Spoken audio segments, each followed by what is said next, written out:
Hello everyone, I'm Dasha Jamison with Red Rock Pastel Society. I'm so happy to see all of you in our May member meeting, and it's our first view of our amazing online show. So some of you are participating in it. If you don't participate, don't be shy and take a look. Maybe you will find what you should participate next time, what your work is amazing too. And you can vote actually for the Viewer's Choice Award. That's award we kind of come up last couple of years with. So you can vote and press heart. So let me share the screen with you of our show, and I'll show you how it's done. So this is our Red Rock Pastel Society show, and you opening it up. So if you looking to purchase art, there is a separate show in our partners with Alpha Voyage Gallery. I'm going to talk about that a little bit later, but you can come here and shop for all work what is for sale. So, but if you looking to vote for pieces what in a show, just a second.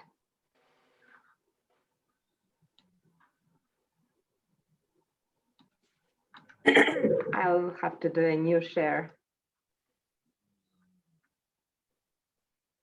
Just a second. Or you can press link in our chat to see the show. Okay, we are back. So, okay, so to vote for any pieces what I hear, so the opening this piece, it's by Natalia. You can press heart here, and this shows how many hearts already here. By the end of the month, so this is actually a award what's going to go on after official awards are announced on Thursday. So you can vote till the end of May and share with your collectors, friends, and if you really like some piece, or if you are in a show and really want this award, so please share and vote. So we selected about 200 pieces. So actually our jurors have a tough job to selecting from over 370 pieces, and they come up with these 200 for your viewing and for Tony Alain to see and select winner. So if you see the piece what you like, you can press heart from the gallery or by opening it up. So this is heart count, and we're gonna check how many hearts each piece have on May 30th. So that's our show, and please remember, you guys all invited for our award reception, what's going to take place on May 20th. It's Thursday, and it's going to be at 11 a.m. So to RSVP to it, go to our events page and press button RSVP. You will receive a Zoom link, and we will send Zoom link to everybody, but we kind of want to know how many people are joining us. So this reception will be for up to 100 people. So, and we're gonna always record it so you can watch it later. And I want to talk a little bit about our upcoming events. So as you know, we're going to have Martin Campos doing demo for us. He's going to join us in several minutes, and he's going to do demo. For demo part, I will ask you to be muted, but for this part, and if you have something to share, please unmute yourself and say your name and what you want to share. If you have some news, if you are attending workshop, or if you want some award and you want to share this news, this is a great time. It's our discussion time, so you can share your events. And congratulations once again to everyone who in the show, and to all who watching the show too as well.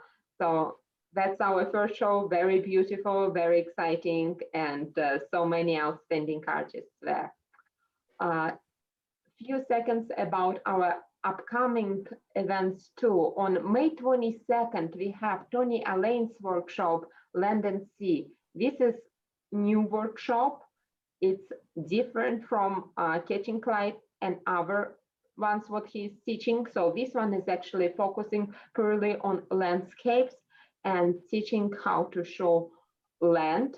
Landscape is everywhere, and also sea. And his marine landscapes are breathtaking, and he's also a member of Marine Royal Society of UK. So he's very well known for his landscapes. This is very unique opportunity. We still have few seats open, and you guys invited to take the seats, or if you want to check your luck, you can go to our Instagram account. So if you know our Instagram account, we're doing giveaway, 2 simple steps, and you can be entered in a drawing to for a chance to win his seat in his workshop. So you need to do a couple of things, and you have a chance to win that. So if you already book your spot, you don't need to worry about luck.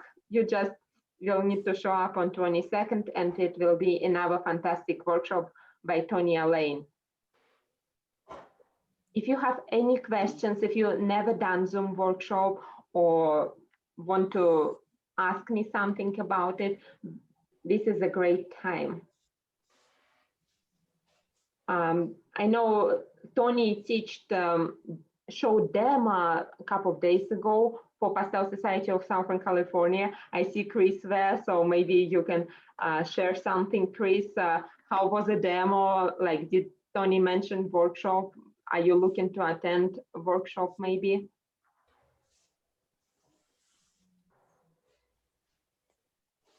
Sorry, I had to unmute. He mentioned, he was talking about Red Rock, and I don't recall exactly what he said, but he did mention Red Rock, and he talked about it, that he was a member and stuff like that. So, but his little demo is great. You know, I mean, he's a great artist. He's one of the fastest painters I think I've ever seen. You know, he really whips them out, but you can tell he knows exactly what he's doing though, you know, when he's doing it.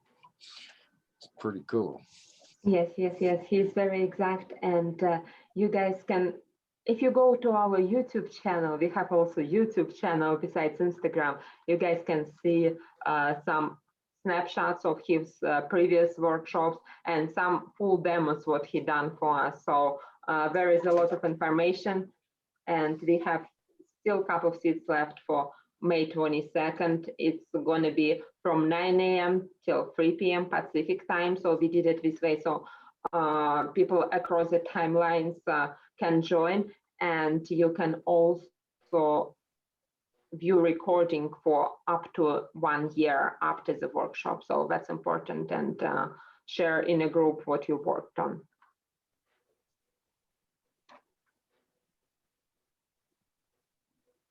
And we are planning more workshops, but right now they're not firm dates, but you can check. And next one, probably in June, with some open date, will be Corey Pitkin workshop.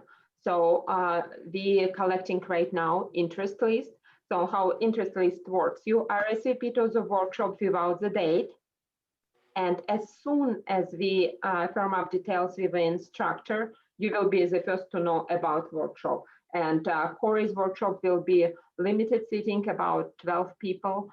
So if you're interested, put your name on the list. And Corey Pitkin is one of our instructors, and he was first place winner in our 2020 show. So this is really cool too. So a lot of things going on. If you have any input and want to see somebody else, please let us know. We're talking constantly to instructors and artists from everywhere. If you have any other ideas, what you want to see, something we're not doing and you want us to do, or you want to volunteer, please let us know.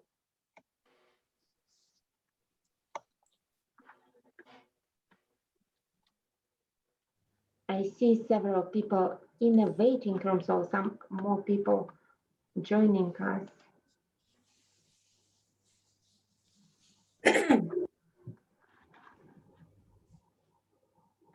Hi, Anne, how are you?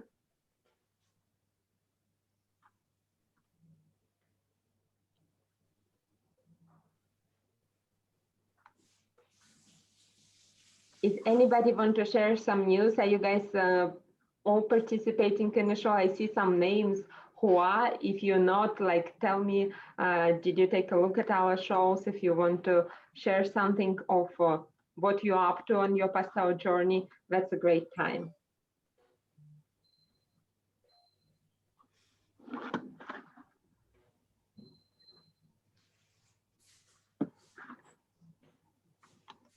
Everybody being so quiet. And I see Anne joining us. So we have, besides our Instagram, we have like very strong team working on our Facebook page. So we have Facebook group where you actually can share your work from workshops or just something what you're working on. And we're constantly doing some great giveaways. So recent giveaway, what we're doing on Facebook is our red rock tote and beautiful set of Yes pastels. For a chance to win it, you just need to post your studio. And it's fun to see how our artists organize their workplace. And if you don't have a studio, you have just kitchen island or something like, or your studio is your plein air setup. That's cool also. So you can share it on our Facebook group. And it will be our second giveaway on a Facebook group. Our first giveaway was big success, and we shared our dusty palms, so that was really fun. Please let me know if you need a link to Facebook group. I can send it to you, and you can post your studio. So there's 2 giveaway, 1 big show, and Instagram, YouTube channel. We didn't start doing TikTok yet, but it's in the works. So we need TikTok volunteers who will record and edit videos, because like you need 100 a day to get it going. Gotcha. Yes. I got a question for you. Do you have any sense at this point of when you guys are going to be able to start meeting together, you know, live? Have you talked about that? Good question. That's a good question. And I think I will be reaching out to the people in our membership and asking how comfortable they are to attend in-person events. So Yeah. guys, you can vote, you can put in a chat, like if you would come to in-person event, doesn't matter, is it in like Las Vegas or in your area, please type in a chat yes. So after that chat will be recorded, I kind of can see, and we also be sending email by that. Yesterday, as of yesterday, Governor of Nevada lifted some mask restrictions, and casinos and other events going to 100% capacities. Not every big like stadium events are open yet, but still we kind of want to see what will happen in the next few weeks, how people will be comfortable. And I think we're gonna be looking for in-person events in Las Vegas closer to fall, because everybody leaves town anyway in summer months. But we are planning 1 outdoor social distance event, and it's in the works. We're gonna talk about that a little bit later in the month. And maybe it's gonna be not even in Las Vegas, it's gonna be in Southern California, not in your neck of the woods, but in San Diego area. So that's something what we're working on right now. And we're looking into Sedona market too. A lot of our members from all over the place, but we're working with a gallery in Sedona for our fall in-person show. So that would be interesting too. So a lot of things we're working on right now. So I see, okay. If it's driving distance, I'll be doing Zoom from North Carolina, Carson City. Yes, I would attend meeting or demo if it's not far away. Okay, yeah, I understand. I think it's going to be more like a clusters, like some group will get organized close in Las Vegas to go for paint out, but it's not big workshops like we had planned before, where people flying from all over the country. for right now at least. That's what we have Zoom for. So maybe hybrid meetings, like you guys also talked about, with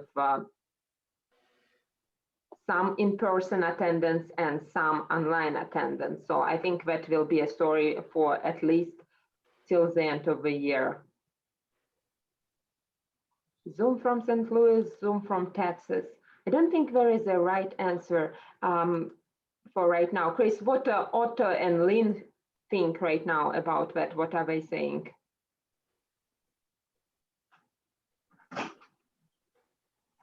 I was talking to Chris we have neighbors in Pastel Society of Southern California, so we always kind of looking at them, how they handling things.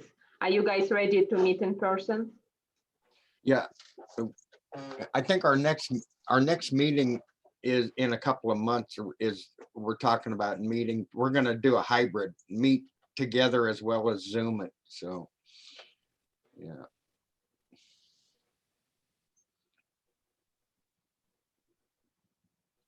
Yes, and great question here. So if you are here, so apparently you are receiving our emails, and if you want to attend some specific event, please make sure what you RSVP to it. So like we have interest list going on for Corey Pitkin in the future, for other workshops in the future. So yes, we will be emailing to everybody, but people who on RSVP list will receive all information first about in-person and Zoom events, what we are planning.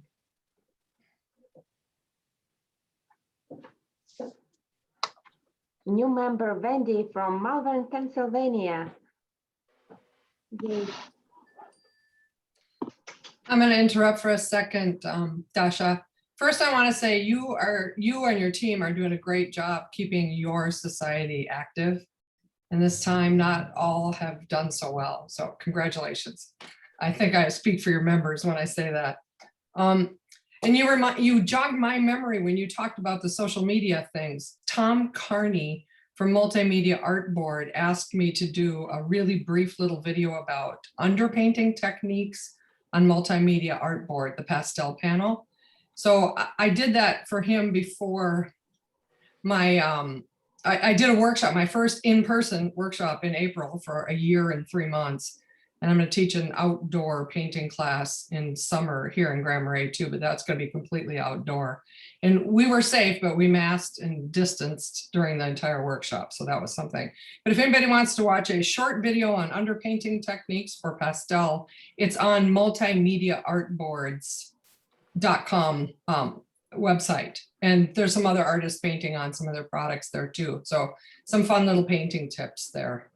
Thanks. Thank you for sharing. And if you send me a link, or maybe like if you have opportunity to send me a short video on it, I will be able to put it on our social media or in a newsletter. And that would be really helpful. Okay. Thanks, Dasha. Thank you, Lisa. So I don't see Martin joined yet, but he's going to be here in like about 10 minutes and going to talk about show and show his demo. If you guys have some links, what you want to share, what you're working, I see some people sharing their Instagram handles, so you can find each other, and that's very helpful too.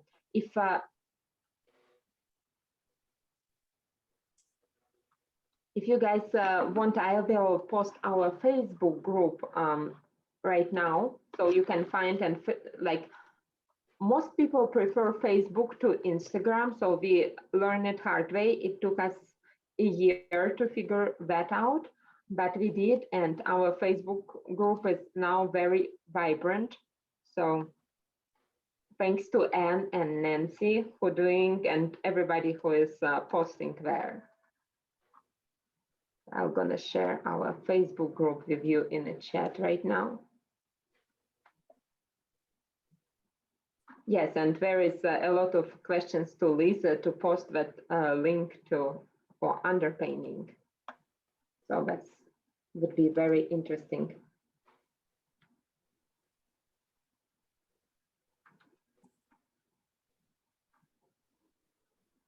And there will be a little bit broken record. So guys, you can select viewer's choice award. Please vote on our Red Rock website. I kind of did little demonstration how to do that, but you can go to our show, see it, and press hearts to as many works as you like. And we're gonna count everything, and by the end of the month, we're gonna announce winner of Viewer's Choice Award. So a lot of opportunities to participate, get awarded, or give awards too.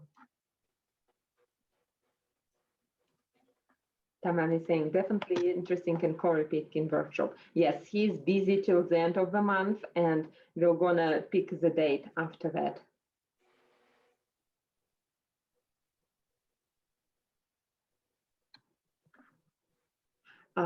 Great question from Daisy. Can you take Tony Alain's workshop without taking part one? That's a great question. And yes, he starts from all over. So the biggest difference is reference materials and everything else, what he's going to be using. So if you're attending part one, you will benefit from part two because it will be all new materials, and he throws at you so much information, so much techniques, so you'll need time to absorb it, and you can attend part two and it will be all new to you. And if you attended part one already, reference materials will be new to you, demos will be new, and they beneficial, they kind of complete each other, but it's not like algebra 1, algebra 2, so you can jump in a second one. I see Arsenio Campos. I'm not sure, like Martin, if it's you, please let me know so I can spotlight you. That is me. Hi, Martin. How are you? I will pin your video, and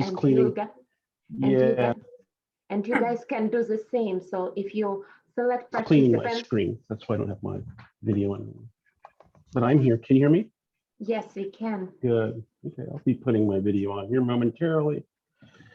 Just had a bunch of schmutz on my screen. I can't see you all through my schmutz. Just teaching a class before this. Hi. Now you can see me, right? Hello from Philadelphia. All right, where am I? There I am. Oh. Haven't found the direct link yet. This is me. Should I don't know. I'm sorry if I cut into your discussion. No, just in time. Everybody was waiting for you, and we were talking. Were they? Yeah, and we were talking about our show, what we just posted. I sent you a link to our Red Rock member show. So that's kind of like showcase of our members for 2021, 2020 year. Yeah. Great. Well, I'm actually with a bunch of legitimate pastelists. This is exciting. I feel like this is amazing. I'm with my people now. You know, pastel is one of these things that you don't see a lot of people post on Instagram as much as oil and all the other mediums, right? Like, let's give pastel its due, right? Yeah. It's the most beautiful medium ever, right? Only the greatest figurative artist that ever used pastel, Degas. I mean, this Degas is like the king of all that, you know, to name, you know, one of many. But it's a pleasure to be here. It's an honor. And I'm happy to come to you from Philadelphia, PA, and to maybe throw a little bit of how I approach this crazy, beautiful medium. That's exciting. Yeah, it was a little bit about myself. You know, I'm a New Mexican. I'm actually from New Mexico, born and bred in southern New Mexico, Roswell, Carlsbad area, and I lived in Albuquerque for a number of years. And my life actually was to be an art historian. And I drew and painted as it was really the thing I loved. But when I hit 30, I decided, let me just do the art thing and see if I don't do this now, I'll like regret that I didn't. So I went to art school, actually literally drove to Philadelphia, packed everything in the back of the car, and I didn't think it was going to be serious. I thought I'll do I'll go to Philadelphia, go to art school for 4 years, and then go back and pick up where I left off and do the pragmatic thing. After my second year here, I forgot about that other life and went full throttle into my artwork. Very frightening. I think of it now, the risk that I took at that age, and I'm so happy that I did. We find that art is about risk, right? It's all about risk. Every time you put a mark down, it's a risk, which has been the aspect of creating that in the past was a liability, but now it's like the biggest strength that I feel. It is a quality of the artist, of being an artist, that emboldens me. The whole idea of failure, risk, destruction, and that encapsulates the way that I work. This idea of the figure as a point of departure to find space, to think of fleshy qualities, to think of tension, surface tension, abstract space. And the figure is the point of departure to find that for me. Does that make sense? It's been my companion my whole life, the figure. It has been the creation that has made me. So I'm going to be working from a photo reference. I would have liked to have worked with the model, but I thought, I think a photo reference would be simpler and better. And I'm working from a reference from a model that I actually work with frequently. I'm a figurative based artist. And if you haven't found that out by now. And I tend to like to work with the same models on a regular basis. I don't think of the model as an object. I think of the model as a person. I think I have a relationship with my models. It's purely artistic, but it's a very strong relationship. And the model we're working with is one of those people who, when we do work together, it's more of like a, I wouldn't say seance, but it's more of like a free, for her sometimes, and sometimes for me, a free form of therapy, getting to know one another. And the drawing is a product of that therapy, right? So there's a lot of dialogue that happens between me and Angie, right? So I don't know if you all want to see some images of some of my drawings before I do a quick little demo for you. Sure. Talk a little bit about the materials that I like to use. But let me show you some of my drawings. Oop, I need to be made into a host, Dasha. So, so make me a co-host. Sorry about that. Boom, boom, boom, boom. I hope everybody's having a great time wherever you're at. It's lunchtime here in Philadelphia. So I have a hoagie waiting for me after this. See, there's an incentive to do this. I got to eat for that hoagie, right? Call them hoagies or cheesesteaks here in Philadelphia. So let's see. Perfect. We got some photos here of some of my drawings. One that I actually did earlier. I'll show you 2 or 3 examples of what I've done. This is a piece that I just did like 30 minutes ago with a model in a class. So it's really taking that figure and flattening it out and thinking of shapes, okay? And thinking of a combination of kind of planning out an abstraction and thinking of negative and positive shapes. Always thinking of that. The figure is a point of departure for me to find a composition. Moving along, we have another piece of a figure broken down. And I have this method of working, which I'll be showing you all as I do this demo, of layering my forms on top of themselves. You can see on this paper underlying forms that I built. This one that I did here is sitting on top of. I have this love of creating a sense of a felt presence on my paper. or canvas if I'm working in oil. So I tend to love to build a sense of presence of a form on a sheet. So with this drawing, this pastel is very quick pastel. There's probably 25 sketches underneath that I've rubbed out and built. And it really creates a sense of a presence of this specific model that I'm working from. And here's another quick sketch on top of other drawings, right? Got plenty of other little bit more kind of realized figures to show you a little bit more. Those are more of like my sketchy build up of some drawings, and those are quite fresh from this morning.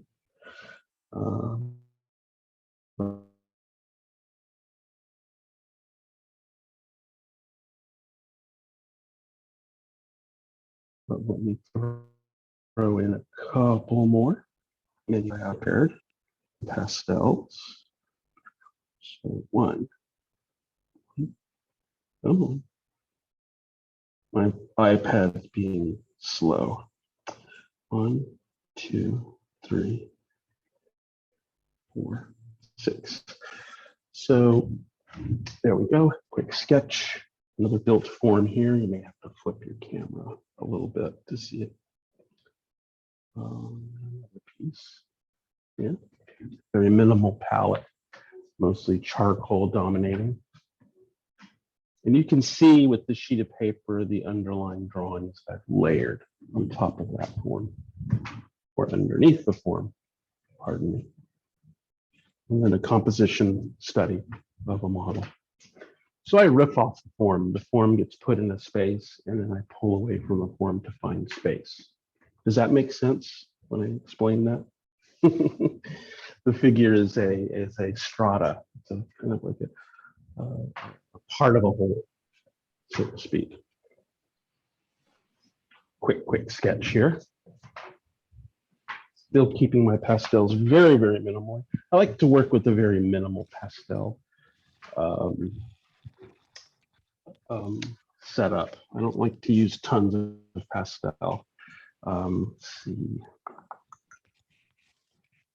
A couple of others.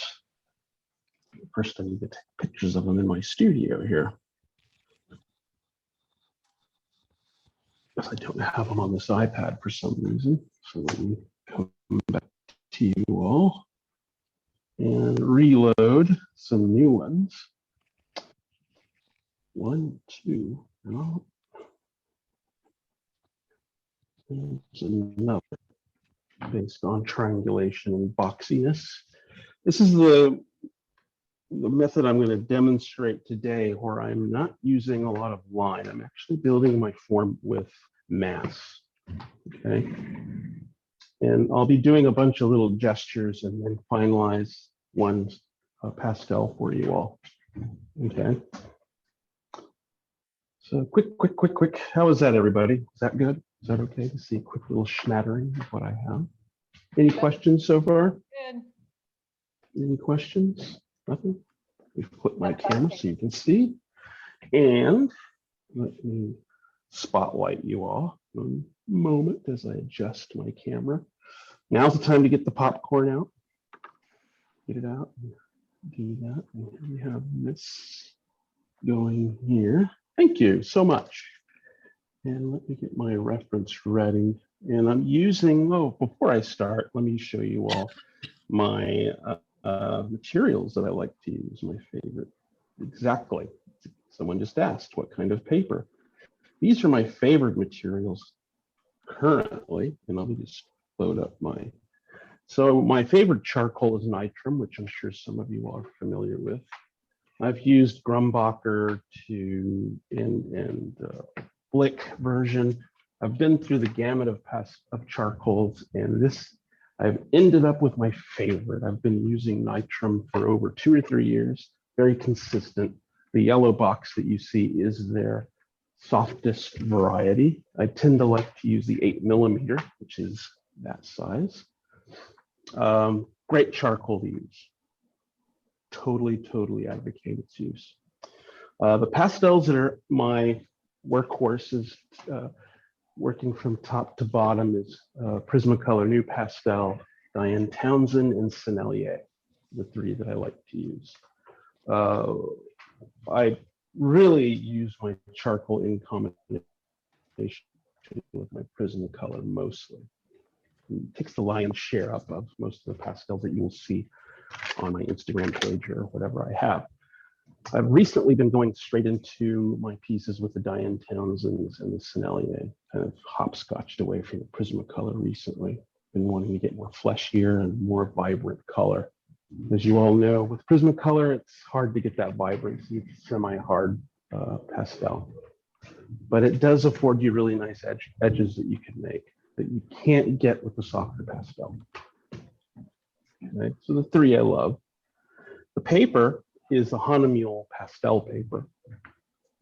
This is amazing paper to use for me currently. I've used so many different kinds of pastel paper, from 100% rag paper. I tend to not like to use the paper that is sandpaper textured because it eats up my pastel a lot. And I'm a very heavy-handed artist. I push into my pastels on my charcoal, and if I love the sanded paper, but I love it too much. So it's too intense for me. So this Mule pastel paper is perfect for me.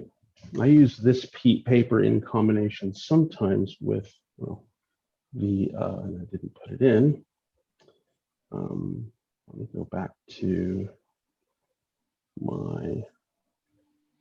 which you all know, and that's the Canson Mutentes. That's another variety that I like to use. The workhorse of the industry. Everyone knows this paper. I tend to like, when I use this paper, I tend to like to use the wrong side of the paper. I like the smooth side. I don't like to use the textured side.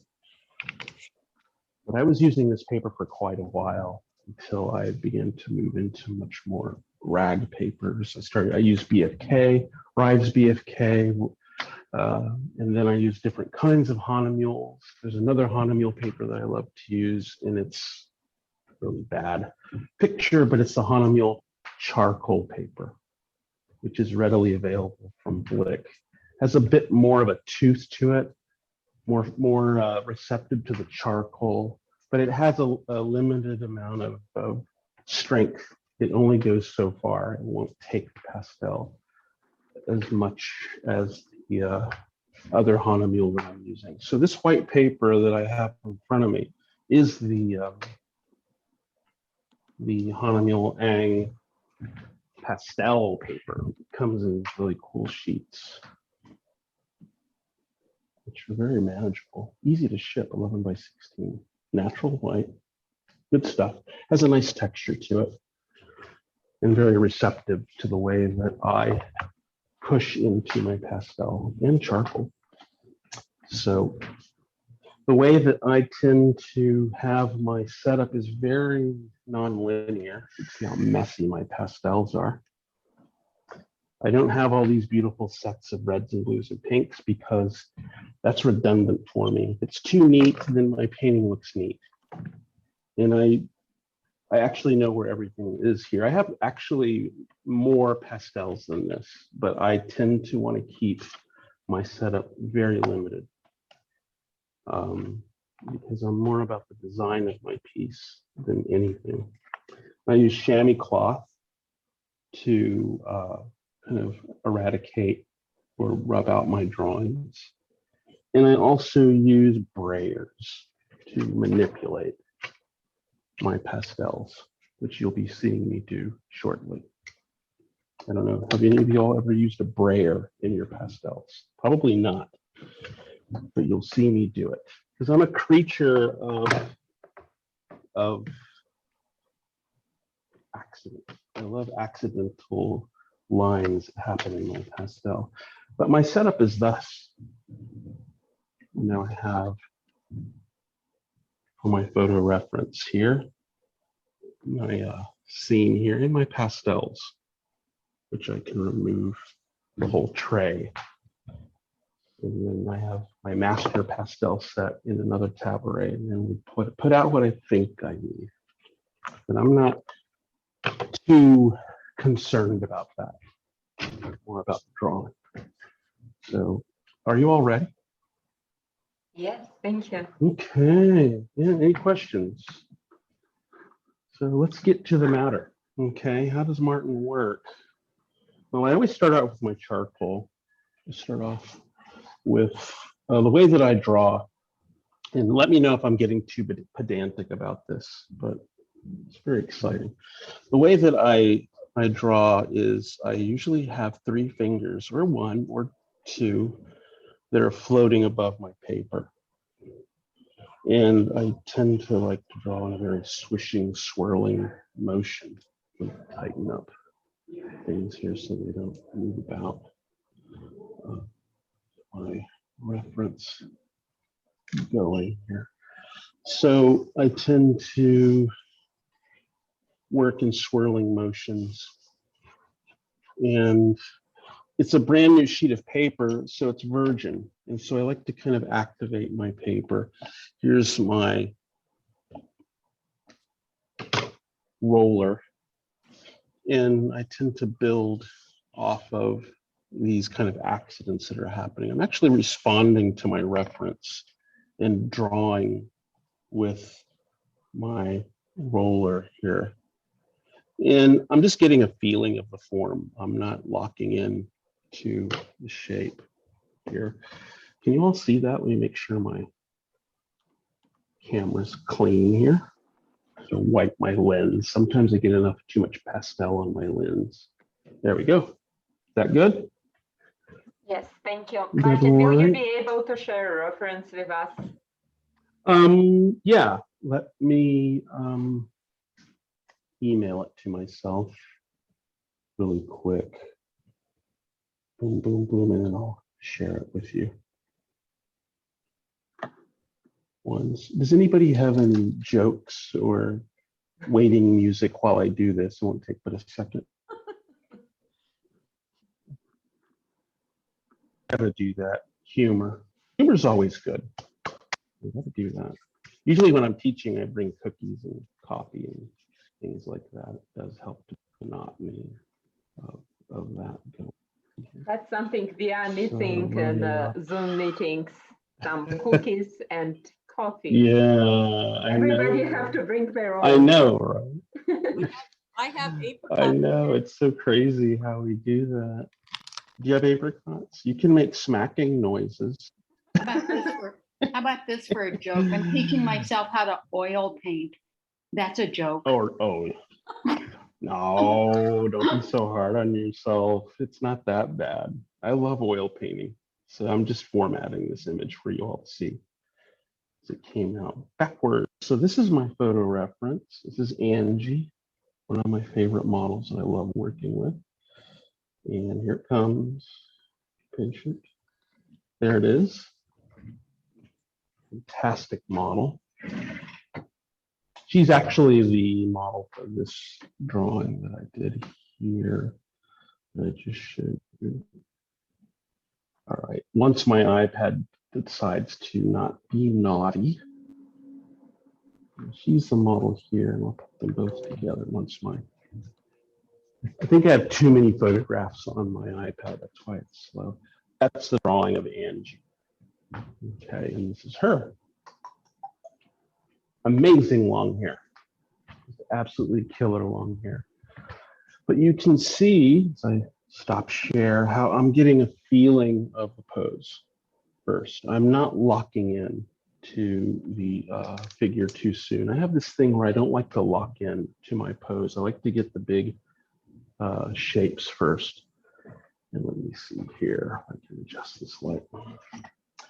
And I'm thinking of mass, and I like to use the whole side of my charcoal stick and just establish big shapes and manipulate my charcoal with my roller in the shape of that form. Okay, don't worry, it'll make sense here in a minute. Hopefully it will. I think it will. And then I'm thinking of a very arbitrary color as a controlling predominant color. And a lot of my color is very arbitrary. I don't actually match the color that I see with the model. I actually match the feeling of the color from the model. So it's a little bit of a leap of faith in a way. And what also helps me make these judgments of color is my time with the model, the time that I've worked with the model. Well, I use a lot of memory in what I do. Sometimes I even use a metal scraper, push. It's kind of a bigger brayer, create that. And then begin to lock in again on and triangulate my form. And when I work in big chunks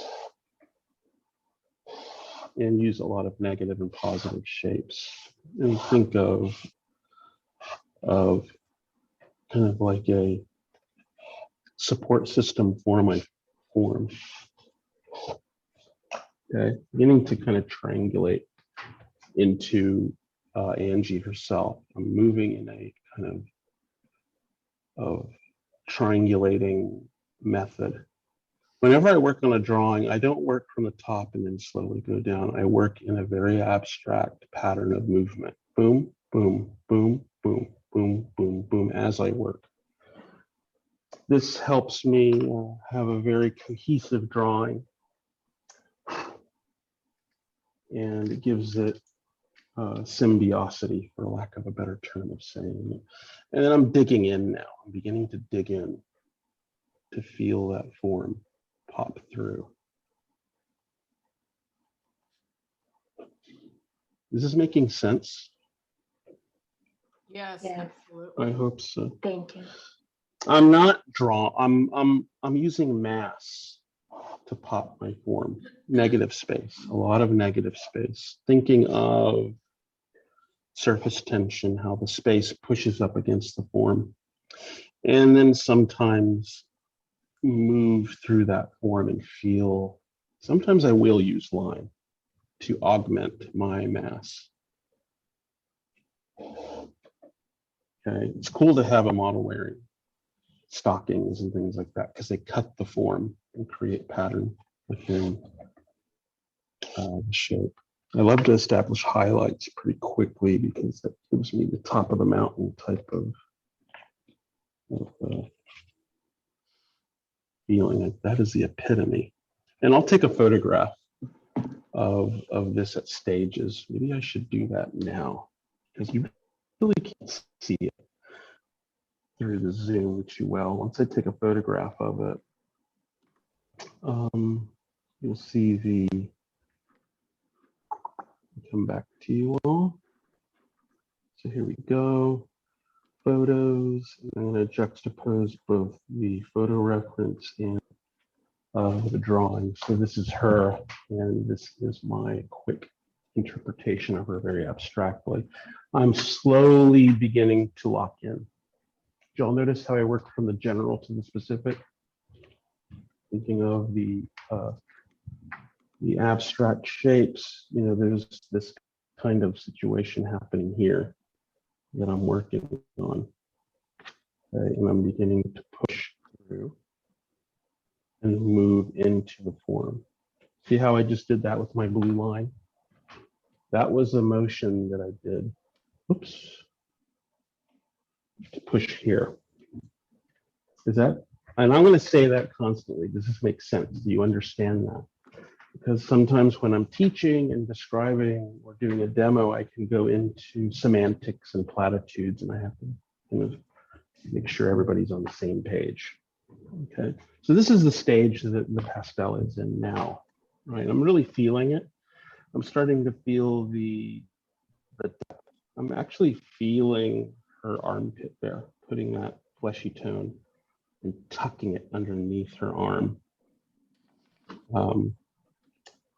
So let me look at the chat. Just figured out how to get a journal. I see that this is being recorded. Can we get to the recording later? Yes, you can. And I love the way you're starting the painting. Thank you. What kind of roller is that? This is a General's speed. It's a speedball printmaking roller. And it's just the actual, let me get rid of this. It's just a regular speedball printer's roller. And I have different sizes. I got the large size, and I got this one. You can get them at art supply stores. You can see speedball. I would recommend getting the pink one or the khaki color. They come in grades of color. Like the black roller is really hard. The pink roller, which I can clean for you very quick so you can see what it looks like. There's just a lot of pastel on this one. And I tend to, what I like to do when I'm cleaning these is to roll them on a piece of soft. Let me just move this. Okay. You can see me do it. Boom, boom, boom, boom, boom, boom, boom, boom, boom, boom. So I have a nice piece of paper towel and I actually roll the dirty pastel off of it. And then I take an alcohol wipe. Or you can use just a wet towel, but alcohol wipes do the trick. And I rub the roller, clean it. And you'll see, as I clean it, it's the lighter tone, you can't really see it, the light's in it, but it's the lighter tone roller that you want to use. They're softer, you can see how soft it is. And it's gonna really help you push into your paper. If you were to use a harder roller, you wouldn't get a nice smear that I'm getting with this piece here. So continuing my piece, is this all making sense? I hope I'm not being scatterbrained. Loving it. I'm loving what's happening here. But sometimes I like to take my whole piece and push the whole thing back. And that's where these rollers come in handy, because if I were to use my chamois cloth and rub it, it would eradicate the whole drawing because it's too abrasive. But the roller, I can actually barely go over it and it doesn't disrupt the drawing. And why would, one would ask, why am I doing this to the drawing? Well, what I'm doing with this, it's actually incorporating the whole drawing into one feeling, one kind of layer. When I went to art school here in Philadelphia, one of the things our instructors would do is when we would do a painting, they'd take a palette knife and scrape the whole painting down. It wouldn't get rid of the painting, but it would push all the paint back so we can hit it again. Okay, and that's what I'm doing with this pastel. I'm eliminating this thing which I call the birthday cake syndrome, where it's like everything's sitting on top and it doesn't jam. When I'm rolling with my roller, it's incorporating the whole drawing and it's making it solid. Okay. So it pushes all that pastel back so I can come back and get my light on this a little bit better.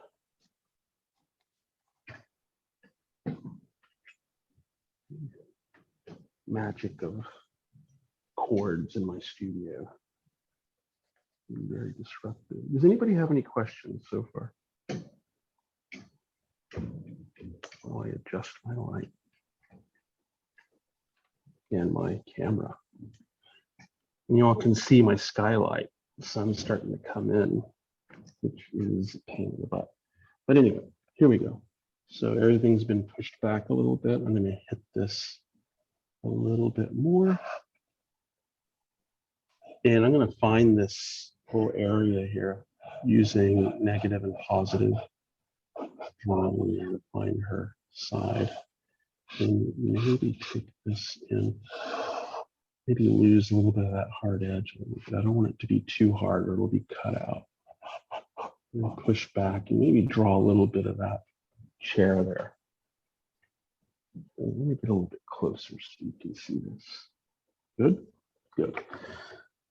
Then I begin to push in a little bit and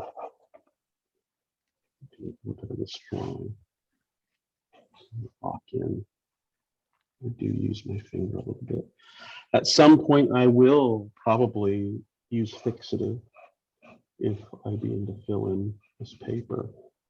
And I tend to like to use Sennelier pastel fixative, which I'm sure some of you all may be familiar with. But I'm a very, very negative positive draftsman. To push up against it and work the whole drawing at once is what I like to call it. Bold, big, chunky moves.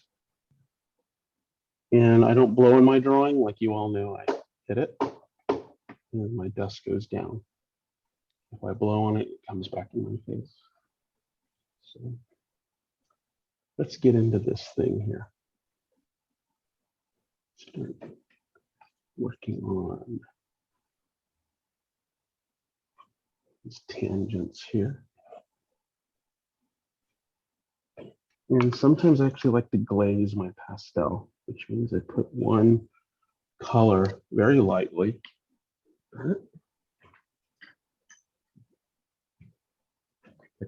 Oh, please stand by. Tighten up all my screws here. But I like to glaze a pastel, which means I'll take a very soft pastel, place it over the drawing, and just glide over the whole piece.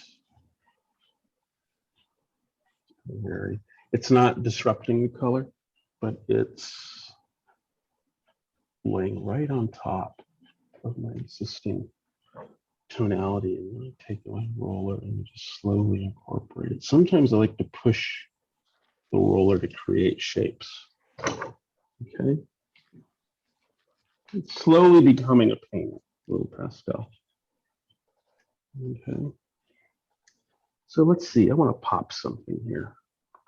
Looking at my colors. I'm beginning to think of pushing this back a little bit. Throw a little bit of this in here, right through there. And actually push it through my form here. I'm a little soft here.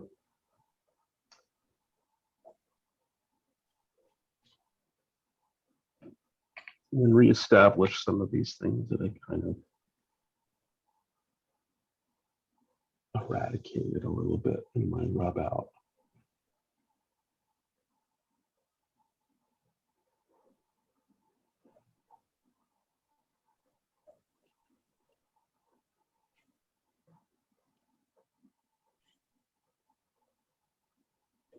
Let's hit that highlight on her shoulder. A little bit. I want to feel a sense of her sitting down here and the intensity of that stocking pushing up against her skin here. Boom, boom, boom. Where are we? It's good to have a very limited palette range. That way you can let the design be much more of an important aspect of what you're doing. I'm more about design than anything, as opposed to the drawing. But I'm more about design than color, actually. To me, design is king, and you all probably know that. No good piece is good unless you have a good structure happening. And I don't sharpen my sticks as I work. I actually, as I draw, I turn my charcoal as I draw, which will give me that sharp point. So I don't have like a sharpening block.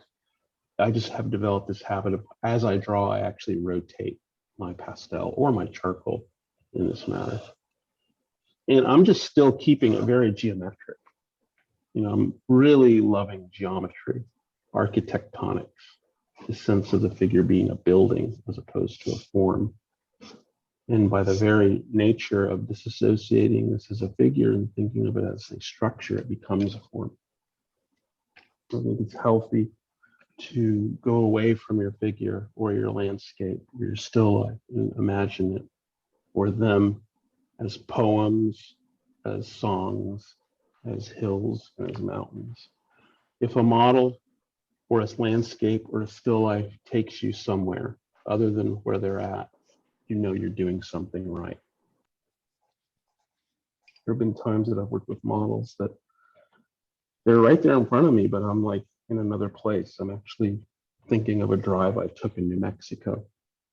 And then I look at my drawing and it looks like the model, but better. So I'm pushing in, not getting specific. The way that her scapula pushes up against, I want to just really push back from that scapula. Create that too light. If it gets too light, then I sometimes use my finger or use my roller to push it back a little bit. Everyone's going to go get rollers now, right? It was an accident to use rollers because I tend to use these brayers when I'm painting, when I'm doing my oil painting. And I was with my girlfriend and we were having dinner and she's like, why don't you do that when you work in pastel? Why don't you use your rollers when, whatever. And then I came to the studio and I remembered what she said and I did it and I couldn't quit doing it. The whole day I was just like, oh my God, this is so cool. Just another tool, you know, to kind of make it enjoyable. But see this right here, I'm actually loving that. This kind of accident of the roller did something, right? Edge quality is good, keeping it, but then losing my edge, creating this situation where I'm using more of an arbitrary violet here to push up against that form. You want to clean this up a little bit and grab this, tuck it in, throw a little bit of light. Her stocking is there, keeping the yumminess of the pastel showing through. And let me take a picture of this at this stage. I'll show you the graph.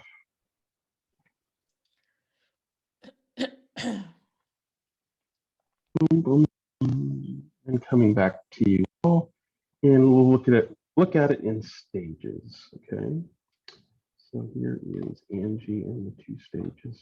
Model. First stage. Second stage.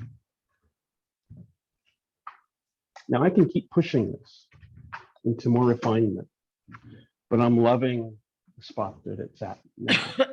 Okay, I like the breeziness and I'm enjoying this kind of shape pushing up against here. It's all about shape building and having this kind of plan going.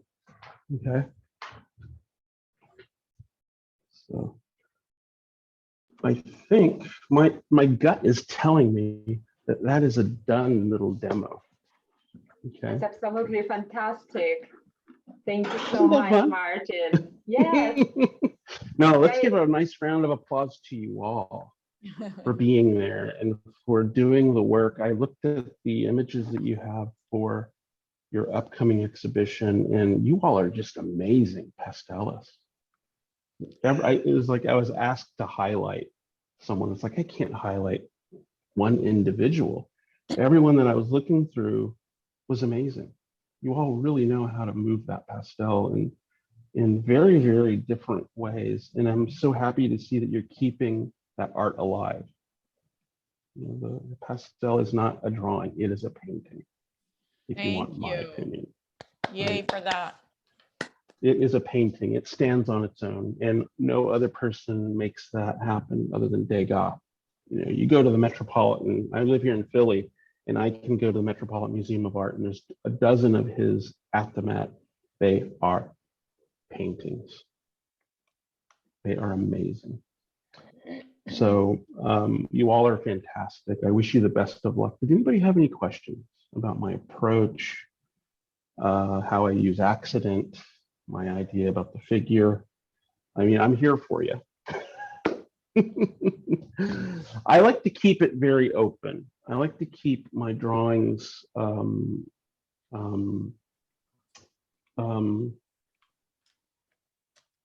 actually not realized. I like to give any piece that I do a sense of vacuousness, because I want the viewer to be a part of building my piece. If I were to articulate the whole thing, I'm not letting the viewer finish a piece. Okay, so I'm very conscious of the fact that there's the model, there's me, and then there's the viewer. And I want them to be a part of that tripartite relationship. So let me look at some of the questions that you all have in the chat if you have been putting them in. How large do you like to go? I tend to like to work, 18 by 24, nothing too big. I don't like to get too large. I think out of necessity, I have just a studio that's big enough, and plus it's a little bit dangerous for me to be working on, for me personally, to work on pastels that are really big, because then I end up getting a lot of dust. The size that I work is perfect for my health, the way that I see the figure, in my world. And I use nitrum charcoal. It's my favorite. So, any other questions? Martin, can you tell us about your upcoming class at June? What are you hosting? Yes, it's a pastel class. And it's June the 1st. I gotta look at my calendar. The 1st, the 8th, and the 15th. And it's basically what you saw here, working with a live model. Each session is 3 hours. It's 1 p.m. to 4 p.m. Eastern Standard Time. Very fast-paced. Lots of fast, quick gestures followed by 10 or 15-minute poses. I'm a firm believer in producing a lot of pieces to learn a concept. So the first two classes will be, the first one will be very fast-paced. Second class will be a little bit slower, and then the last class will probably be focusing on 2 long poses. So to bring it all together to do that masterpiece at the end. And we'll be using the same model throughout the whole time period, which reinforces my theory that you get to know a model. The more you draw a model, the more they become part of your mind, and you can sometimes draw them from memory. The more time you have a model, the more they help you. Okay. And I'll be talking in this class about memory and things like that. But if you all go to my Instagram page, let me give you my Instagram page if you all don't know it. There's an advert for it in my last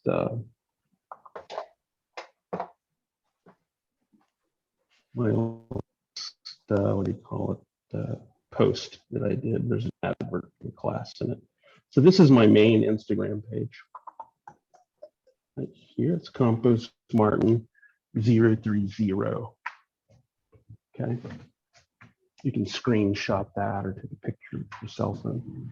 And this is just a screenshot, but you can see here is the advertisement for the workshop right there. If you're interested, just email me and I'll get back to you. Currently, there's just 4 people in the class, and I tend to like to have about 20, 25. The other thing I like to do is I like to do a Zoom meet and greet the week before the class, just to get people kind of situated about how I do it, materials, yada, yada, yada, all the red tape. And it's fun for us to meet and talk about why we're doing the class. People love it, the meet and greets before class. That way, when the day of the class starts, we just jump into it and go. All right. So that's pretty much it. I have a hoagie waiting for me. And I hope, no, it's fine. It was so much fun to do that. It was so much fun. And Thank you I so didn't much. plan it. Please Yes. send us steps of, can you email me steps of your demo today so I Sure. can share it on our Sure. Instagram, and I will share details Definitely. about your upcoming workshop. Thank you so much. Definitely. As Definitely. always, breathtaking. Yes, and thank you all for being such, I'm going to give a round of applause to you all, being such great artists. You all kick ass, every one of you, because you're doing what you do. You made it through COVID. You're doing the best work you can, and don't stop. Okay. All right, thank Thank you you. Very much. nice. Thank you. Bye-bye. Thank Thank you. Thank you. Bye-bye. Thank you, Madge. Bye-bye.